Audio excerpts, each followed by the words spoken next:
కాంగ్రెస్ సర్కారును వదిలిపెట్టాం. ఊరందరూ ఓట్లనే పెట్టుకుంటే నక్క తోకనే పెట్టుకుంది అన్నట్టు. అరే రామచంద్ర, ఏంది భాగవతము?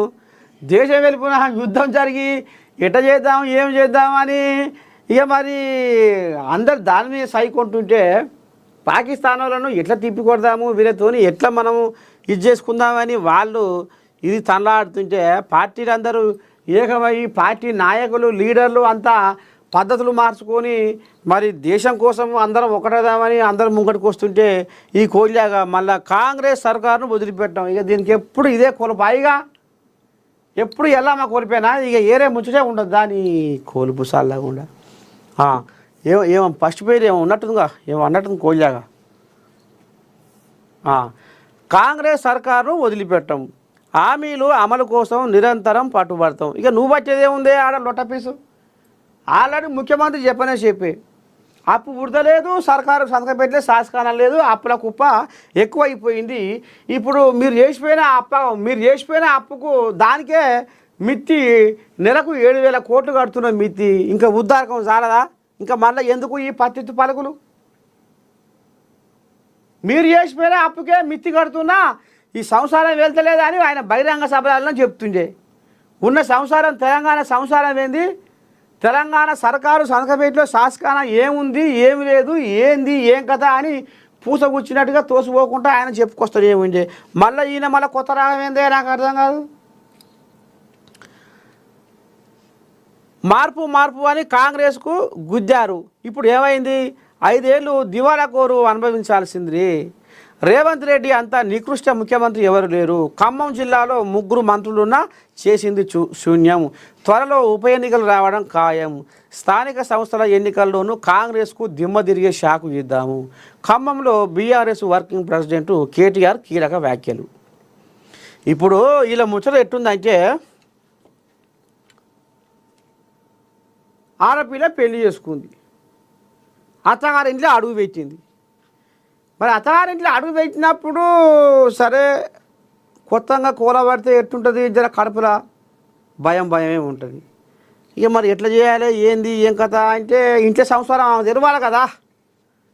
ఇంట్లో సంసారం ఉప్పు ఏడుంది, కారం ఏడుంది, తొక్కు ఏడుంది, ఏ మూలకి ఏముంటాయి, ఆంజాలు ఏడుంటాయి, బియ్యం ఏడుంటాయి, ఇంట్లో కోడిగుడ్లు ఏడుంటాయి, ఇంట్లో కోడేడ గుడ్డు పెడుతుంది, ఇంట్లో అత్త ఎట్లా ఉంటుంది, ఇంట్లో మామ ఎట్లా ఉంటుంది,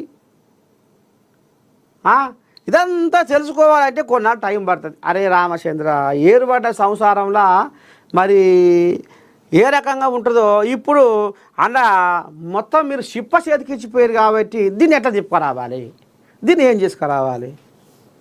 అప్పుల కుప్పాయే.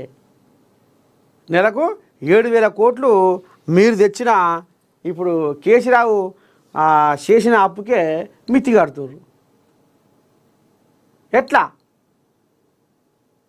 అనేది ఇప్పుడు ఆలోచన చేస్తున్నారు. దాన్ని ఎట్లా మనం అధిగమించాలి, ఏ రకంగా బయట దేశాలలో పెట్టుబడులు గుంజుకురావాలి. ఇప్పుడు అందాల పోటీలను తీసుకొచ్చారు. ఆ అందాల పోటీల వల్ల ఇవాళ 150 దేశాల జనాలు ఇవాళ తెలంగాణ వైభవాన్ని, తెలంగాణ చరిత్రని చూడబోతున్నారు. మళ్ళా ఇక్కడ ఏమున్నది, ఇక్కడ పర్యాటక కేంద్రాలు ఏమున్నాయి, ఈ తెలంగాణలో చరిత్ర ఏంది, ఈ తెలంగాణలో ఉన్న వైభవం ఏంది, ఈ తెలంగాణ గొప్పతనం ఏంది, ఈ తెలంగాణ మట్టికి ఏ రకమైన విలువ ఉంది అనేది ఇప్పుడు ప్రపంచ దేశాలు ఆలోచిస్తాయి. వాళ్ళకు కూడా ఒక బుద్ధి పుట్టి అరే తెలంగాణ చరిత్ర ఇదా అన్నట్టుగా వాళ్ళకు ఆలోచన కలిగి పెట్టుబడులు పెడతానికి ముందుకు వస్తారు అనేది ఇప్పుడు కాంగ్రెస్ వాళ్ళ ఆలోచన. అందుకనే 200 కోట్లు పెట్టి ఇప్పుడు ఈ అందాల పోటీలు దిమ్మ తిరిగిపోతాడుగా చేసుకొస్తారు. బారపండ పోతుడు కనుక గిసోని కైచబడి గాలం వేసి పరకనేసి కొరమడం పట్టినట్టు. అరే చేపపిల్లని అండేసిన మీద దాని చేపపిల్ల చదవకుండా చేపపిల్ల పులుసు పెట్టుకుంటే సమాసి సర్ది తక్కువైద్ది. చేపపిల్లని నువ్వు గండేసినవు తిగి ఆ చేపపిల్ల వేస్తేనే కొర్రమట్ట బొచ్చ పడుతుంది.